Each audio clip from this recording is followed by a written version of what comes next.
I'm so excited to be able to continue on the series that Pastor Jeremy started last week, Family Dynamics. I remember whenever he was doing some of his sermon planning a few months ago, and he was bringing up this topic of we're going to do family dynamics. And I'm like, great, I want to talk about that. And he was like, but you don't have a family, Colin. And I'm like, yes, but I have a lot of things to say.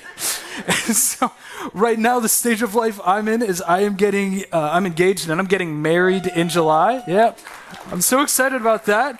And I'm excited because that was not always my story. That is not always where I was at in life. In fact, when I first came here to New York, I remember my first month coming out here. I was down in the city playing pickleball. And I remember I met this woman named Lucy who was significantly older and better than me in pickleball. Those two always go together. And so I remember in between games we're talking, and she asked me, she goes, so what do you do for a living? Which is always a fun question because I never know how people are going to respond. And so I tell her, I'm like, oh, well, I'm a pastor. And she got so excited. She said, I've never met a priest before. She still hadn't. And so I'm like, okay. And she's like, well, I have so many questions. I'm like, go for it. She's like, well, okay, so you're a priest, right? So are you allowed to get married? And I'm like, yes, I'm allowed to get married. She's like, okay, I've never been to church before. Are you married? No. She's like, why aren't you married? And I'm like, Lucy, for somebody who has never been to church before, you sound like you'd fit in. Okay? You sound great. That's what I hear from people all the time is that question of, well, why are you at this stage of life? As if we have control over those types of things. But I'm not just saying that as a joke. I'm saying that as, that's the topic I want to kind of poke at and talk at today is singleness. And I realize in church that's already not the most comfortable topic because we can have different thoughts and ideas about this. And singleness is not some type of a disease or illness we're trying to fix. It's not as if we're just going to say, and this is exactly what you got to do. This is something we need to equip people for. This is something we need to be able to know how to be able to talk about because in church, we've often done a disservice addressing this topic and preparing people well for it. Because often in church, what we'll do, which we think is the best, we'll throw a bunch of good old-fashioned cliches at you. We'll say things like, just focus on Jesus and it'll happen, okay? Or, whenever you just stop looking, God just drops him right there in front of you, okay? Or, Jesus was single, right? Like, why are you unhappy? Or how about the cream of the crop of all of it? It's just your season of singleness. I hated this one so much. This one was awful. And if I could just kind of steal some of that terminology for a second, because oftentimes whenever we get into certain seasons, we're uncomfortable with it. We don't like it. But let's just look at this for a second. An idea of the seasons that we're in, because whether you want to be single by choice or you don't want to be, and you feel like this is just the hand in life that you've got dealt, the goal of this message isn't to tell you, just be content where you're at, just be happy, it's fine. The goal of this message is to encourage you, to tell you that just because you're not in the season that you want to be in, doesn't mean that it's a waste. Just because you're not exactly where you want to be and it feels like all the circumstances around you are exactly what you want, doesn't mean that this spot that you're in right now is meant to be a waste. So let me just talk to a few groups of you specifically on this. To my single people in here, you might be single and you might have aspirations to never date again, or maybe you want to do. Let me just say this. Don't waste this season that you're in right now. My friends that are dating right now, you might be single, you might be saying like, I want to date and I want to understand this process, but the whole landscape of dating right now feels so complicated in a world that doesn't even understand how to connect or communicate anymore with each other. Don't waste this season you're in. If you're married and you're thinking, a singleness message, great, I can tune out. No. Because at some point, if you are married and you have kids, at some point you're going to have this conversation with them. And let me just say this, outside of even the biological family, as a church, we as a family want to be equipped together. And on top of that, let me tell you, you hold influence in this community. We're a church family, and when our singles are thriving, the whole family is thriving. So let's do what we can to be able to create a safe place for support, for conversations. Don't tune out. Don't waste the season you're in right now either. Okay, so now that we've kind of addressed some of where we're at, let me just acknowledge a few other lies we've been told about all of these topics in general.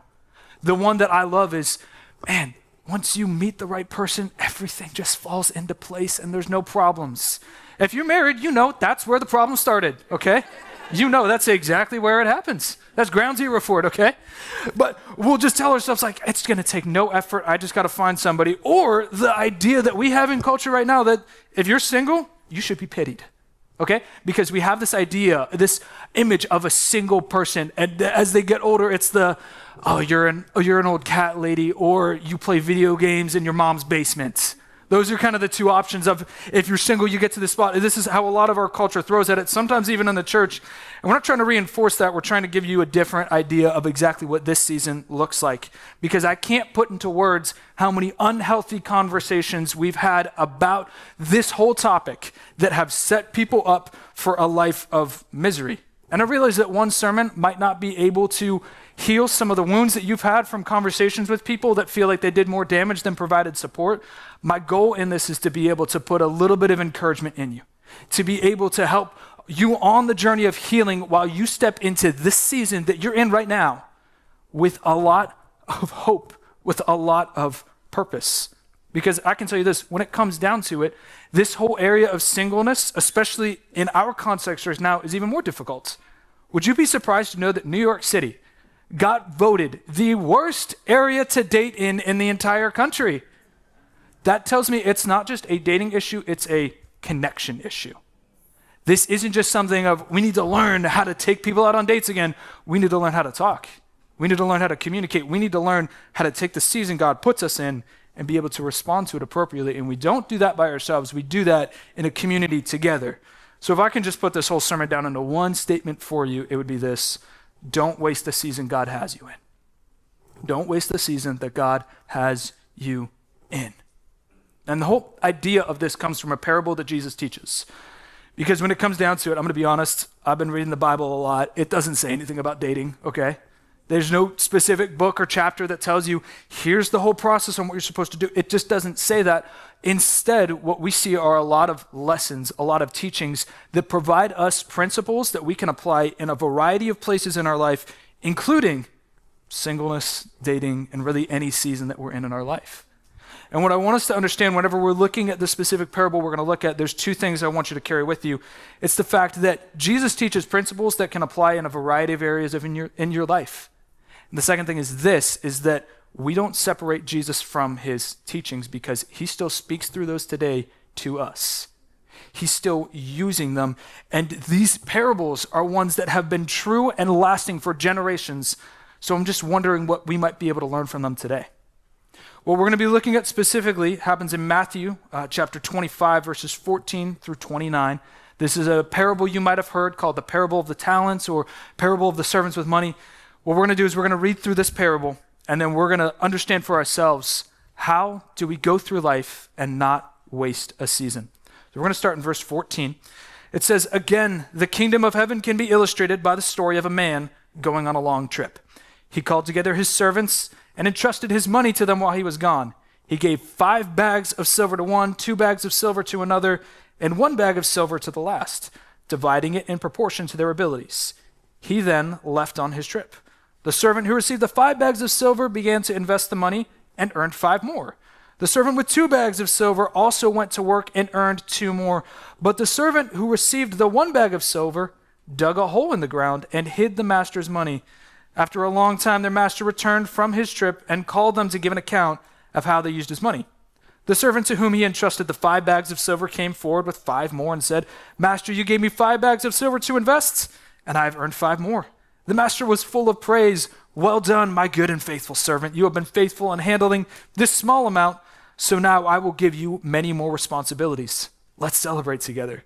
The servant who had received the 2 bags of silver came forward and said, 'Master, you gave me 2 bags of silver to invest, and I have earned 2 more.' The master said, 'Well done, my good and faithful servant. You've been faithful in handling this small amount, so now I will give you many more responsibilities. Let's celebrate together.' Then the servant with 1 bag of silver came and said, 'Master, I knew you were a harsh man.'" What a start. "Harvesting crops you didn't plant and gathering crops you didn't cultivate." That's something we often want to say to some of our bosses sometimes. It says, "I was afraid I would lose your money, so I hid it in the earth. Look, here is your money back." But the master replied, "You wicked and lazy servants. If you knew I harvested crops I didn't plant and gathered crops I didn't cultivate, Why didn't you deposit my money in the bank? At least I could have gotten some interest on it. And then he ordered, take the money from this servant and give it to the one with the 10 bags of silver. Then Jesus gives us more context on this. It says, to those who use well what they are given, even more will be given, and they will have an abundance. But from those who do nothing, even what little they have will be taken away. So this parable gives us a lot of principle in it. A lot of things of what Jesus is not just speaking to a moment, but what we can understand across the board. Let me just take you back to the very beginning of this parable as we understand for ourselves how we don't waste a season. The first two verses, again, it says, again, the kingdom of heaven can be illustrated by the story of a man going on a long trip.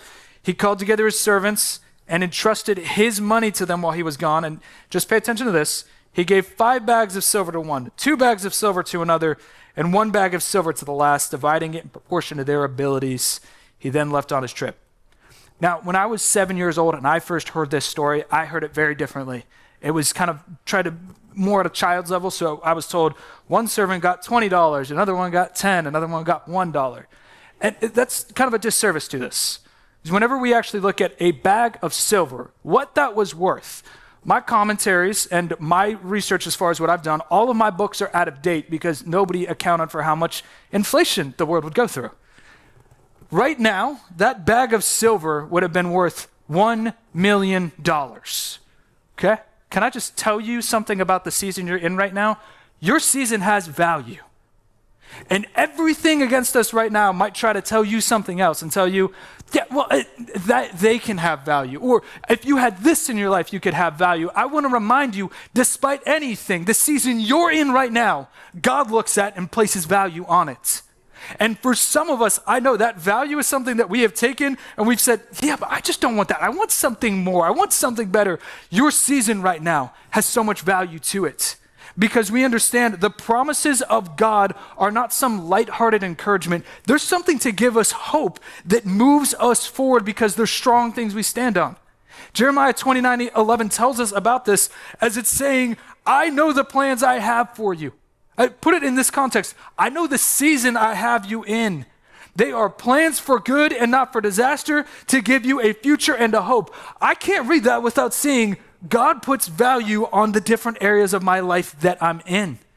And we often interpret this as just like, cool, that's nice. Like I'll pray that when I'm like kind of like having a bad day. No, your season in life right now has value, but it's really hard to be able to see value whenever we're looking at other people and we're looking at what they have. Do you think it's by accident that Jesus would pick the servant with the least in this story as the one who just chose to bury it? Because I can imagine if I was that last servant and I was like, he got 10 bags of gold and I only get 1? Like I would compare so easily. And all of a sudden it's like as if $1 million in front of you isn't as valuable as $10 million. As if I can't do something with that. We get into these modes often where we'll look and we'll say, I can't be happy single. Like, I mean, they get to be in a relationship or I'm in a relationship, but I mean, they're married or we're married, but they have kids or, I mean, we have kids, but they have a dog. Like, do you hear it? Like the comparison after we're like, why are you comparing? Like, why does it, it's not that it doesn't matter, but we lose the value of our season when we start looking at other people. So let me ask you this. How am I valuing this season? Where you're at right now, just kind of do a self-check for yourself. How am I valuing this spot that I'm in? Because if I can just be honest, if this was me a few years ago when I'm sitting in these seats, I hate Pastor Colin right now, okay? Because if I was hearing a message like this, I didn't want to hear it. Because when it came down to my season of singleness that I'm in, I'm mad about this. I'm angry about this. I mean, the deal was you go to Bible school and you're supposed to meet a wife there. Guess what? That didn't happen. And then after that, you graduate college, and that was whenever you're supposed to start getting married. I mean, I have cousins that are like younger than me that are getting married and having kids, and I'm like feeling old and washed up at 24 years old. I'm like, what is going on with my life? Because I'm choosing to not see the value that God placed on it. And what was happening during that season actually for me of what God wanted and did do through my life was he directed my attention in a different spot and said, I want you to focus on your education. So I'm going to help you get a master's degree where you focus on how do you create environment for somebody to have a relationship with Jesus. Sorry, let me rephrase that. God was helping me create the framework for the church we just planted. God was taking that season and saying, I need you to build something now that's going to be set up for the future. So I need you to not waste this season. I wonder if for some of us, yeah. But hear me on that, because I want you to understand the humanity. I would have been so mad hearing this too. If I was sitting in this spot, in the same place that I was, because I couldn't see the value. So let me talk to some of my friends that are single for a second, because right now, this is a season of life that we get to invest heavily. This is a spot where we get to pursue education, we get to get financially healthy, we get to make a kingdom impact. And can I just speak to some of you for a second? Because I don't want to give you correction, I'm going to give you encouragement. There are so many of you here in this church that have not been wasting your season, that have actually been maximizing it, that have been multiplying through it, and have been doing so much. I want you to know God sees you. I want you to know he's going to honor what you are doing and what you have been building. Because it's not a waste whenever you're saying to yourself, I'm going to build my character, I'm going to work on my emotional intelligence, my sexual integrity is worth being able to just go through this season and focus on Jesus. Because what he builds in you is something so powerful. But let me talk to some of my friends that are actively dating right now. Because our world right now is expert barriers and diggers and just saying, yeah, let's just dig this in here, okay? Let's just drop this in. It requires some preparation whenever you step into a season of dating. I don't even need my notes for this because I was ready for this part. I practiced this too many times. Let me tell you what preparation looked like for me for so much of this. And I remember this because I did this in the mirror. I did this on car rides. It was this. I would practice and I'd go, you seem like a really amazing person. I've enjoyed a lot of the conversations I've had with you. Can I take you out on a date? And listen, I know you're like, oh, wow, how many, but my men in here. Listen, there's a generation of women that have been deprived of being asked out in person. Don't do it over text. Don't do it some cheap way. I promise you, if you are able to prepare yourself, not only are you just able to get a yes on a date, you're building your communication to be able to speak clearly. Because it's not like once you get into the relationship, all of a sudden you're going to learn how to communicate. This is something we build up now, to be able to initiate, have conversations like this. And if you ask in person, it's about an 80% success rate of it going up versus you just going over text, okay? Don't look up that statistic. But I promise you, just ask out in person. And to my women in here, I do have to look at my notes because these aren't from me, okay? What I'm told is that a lot of women need to get out of their pack, meaning this: a guy is never going to go over and ask you out while you are huddled together with your pack. It's never going to happen, okay? Give us a break. It's hard enough just trying to ask out when it's just you, okay? Let alone whenever you're with other people. You gotta break. Let me just say this. There are a lot of guys that would probably love to ask you out, but they won't because you haven't given them the opportunity. You're taking this season and you're burying it going, why is nobody? You're not giving them a chance. You got to be able to meet them. And let me just say this, for both sides of this, more than anything, dating is a team sport and you need a team, okay? I didn't meet my fiance by myself. I had a team. I had people that helped me out. You can hear them laughing in here because they're here, okay? I met my fiance here in this church because I got people and I said, I need your help on this. Because here's what happens in dating so much of the time, as much as in a sport, whenever you go out on the field, you get tunnel vision. You start looking and you're like, they're amazing. Your team's able to look on the sidelines and go, no, they're not. You can do better. Your team are people that can actually see you and know you and support you. Some of you have been wondering, like, man, like, I want to be able to move forward. If you don't have a team, you will keep dating in the amateur league. And once you get a team of people that are able to see, all of a sudden, wow, I didn't know I could ask that person out. Yeah, your team's going to encourage you. They're going to help you. They're going to be there. And when I say a team, get in a life group. That is where I met my fiance at here in this church, okay? If you need any other reason to go to a life group, that's one reason for you, all right? But I'm saying that so that you know you don't have to do this alone. And let me talk to my married people in here for a second. I know I'm talking a lot on dating, and this is good. Store this away for your kids. But for you, I need you to understand this season has a lot of value for you right now and what you're building in your families. A family being built together is something that requires so much intentionality because everything around us is trying to tear a family apart. Don't just think that things happen naturally and organically. They happen intentionally. So let's not waste this season. Let's continue to actually look at the value and keep moving forward on it. But what I hate so much in this parable is in verse 19. It says, after a long time, their master returns. And I hate those 4 words, after a long time. Because I can imagine those servants after a while, they're wondering, how long are we in this? How long do we continue? How long are we going to be in this spot when it feels like things are just indefinitely moving forward? I want to remind you and encourage you, your season has a timetable. Seasons I know are odd things. I don't even know what season we're in right now. I thought winter was supposed to be over in March. Apparently not. And it's difficult, catch this, it's difficult right now whenever you wake up and you're like, what do I wear? Like the weather's kind of like this. Take this over to your emotional side when you don't know what season you're in. And you're wondering, how do I respond? How do I prepare? How do I act? Whenever I thought at this point this was supposed to happen, but now the season keeps extending and I'm wondering, when does it finish? When does it end? When, God, do I finally see something different happen? And we turn into the same kids that we were in class where we're just watching the clock going, man, I just want it to finally hit that number and then I can leave this class and go on to the next thing. And we get into seasons, and part of what we do in wasting them is by not acknowledging them and saying, I just want to move on to the next thing. I just want to go on to the next phase rather than recognizing where we're at right now. And here's the harsh reality. You might not find out what's next until you start taking responsibility for what's happening now. You might not be able to find out what's next until what's in front of you right now is something you start to take seriously. And I understand that sounds like, Colin, that sounds really great, but I understand what it feels like whenever it just feels like time's working against you.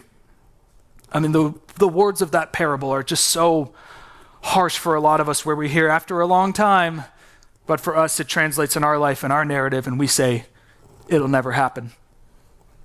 I mean, can I take a moment to remind you something of God for a second? He is the one who created time and isn't limited by it. He demonstrates through the story of Abraham and Sarah that he's not limited by the timing of when a child is supposed to be born. He demonstrates through the life of Joseph that a dream that he gives us, despite all of the horrors we have happen in our adulthood, he's still able to have and bring it to reality. He demonstrates through Moses and Joshua that whenever he speaks to one generation about a promised land, even if that generation doesn't see it, eventually God will bring them to it. He demonstrates through the work of Jesus that time is something God actually uses to bring about peace and hope, because time cannot be working against you when Jesus is working for you. Let me just remind you of that for a second. Time cannot be working against you when Jesus is working for you. It's so easy to look at time as our enemy and look and say, God, are you even capable to do anything? Let me remind you, he created it. He's not limited by it. So let me ask you, what are you saying about your season right now? About the spot that you're in? Because over time, thoughts start to evolve and they become this lens in which we look at reality. So how are you processing where you're at right now? Are you saying things like, the season doesn't matter. I passed my prime. I'm not enough. That's why I'm single. That's why no relationship has ever worked out. My window is closed. Are you sure? Is that what Jesus would have to say about your situation? Because believe me, he cares and he has something to say about your situation. Have you asked him? Because when it comes down to our seasons, we have to make a choice at some point that I'm not going to waste this because it has value, it has a timetable, but it also has something else. Your season has a master. I love this because the parable began, the season of it began with the master. The season ends, the parable ends by the directing of the master. In this parable, we're shown two different types of people. We're shown the first two servants that had this understanding of their master, that had this idea and concept to be able to say, he gave us something valuable, let's do something with it. And then there was another servant who didn't know their master, who didn't understand who he was, and that's why we hear these criticisms of him. I mean, can you imagine, to think about what he actually said was, I know you didn't actually do the work here.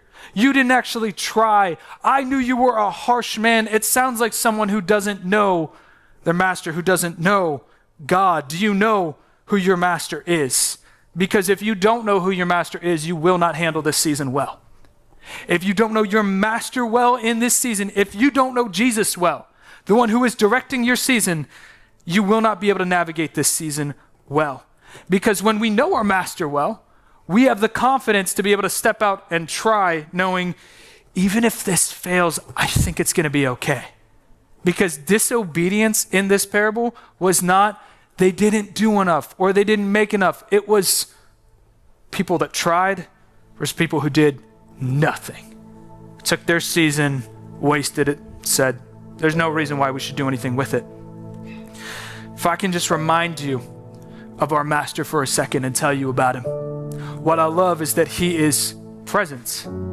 This parable talks about the master going away on a long journey, and it's describing the end of what we read about in the Gospels of Jesus and how he ascended into heaven, but right after he ascended, he sent his spirit right back down to us. So that now what we had always dreamt of a relationship with God where he's not just in the room, he's in our heart. He's closer than he could ever be. So now I have even more confidence. He's here with me in this season. He hasn't walked away. I mean, this is what Hebrews 13:5 tells us. God saying, I will never fail you. I will never abandon you. What I loved, even what one of my mentors used to quote all the time was Romans 10:11. It says, as the scriptures tell us, anyone who trusts in him will never be disgraced or never be put to shame.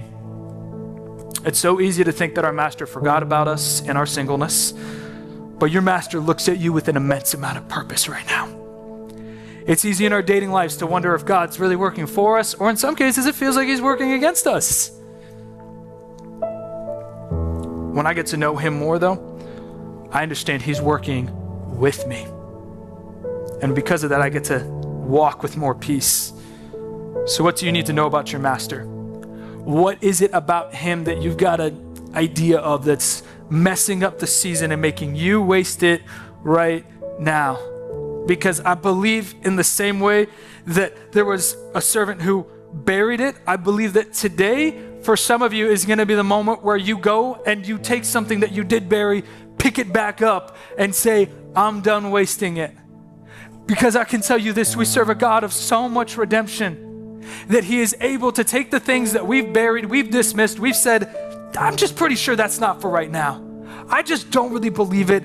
Let's go on to the next thing. I think today there might be even some ideas and some concepts that God's bringing back up to you about your season right now, trying to remind you that in this season he can do something with it. Because again, the ultimate goal of this was that they would take what happened in this season and multiply it for something more. So how do we actually take this practically? What do we do with this? For some of you, I mentioned it. You're going through a lot of life alone right now. And it seems like you can do it. It seems like there's certain areas of your life where you're like, this is good and this is good. But when it comes down to your connection with people, there's got to be a step that you take, whether that's joining a life group, whether that's just even being able to share with a friend and being able to say, I need you closer in my life. What we have to do is we have to take a step. For some of you, I can tell you this, I know that there's probably more time that we are wasting on social media and in so many other things that we don't need to be. And instead, God actually wants your time devoted towards so much purpose. For some of you, that step is you need to join a team here that is not just another activity for you to do, but an opportunity for you to see the purpose God put in you come to the surface so that you can understand it more and identify it and be able to see, oh, this is more of what I'm supposed to do with my life. This is more of what God has built in me. This is more of how I can actually set other things in motion, cause other things to multiply, to not waste my season.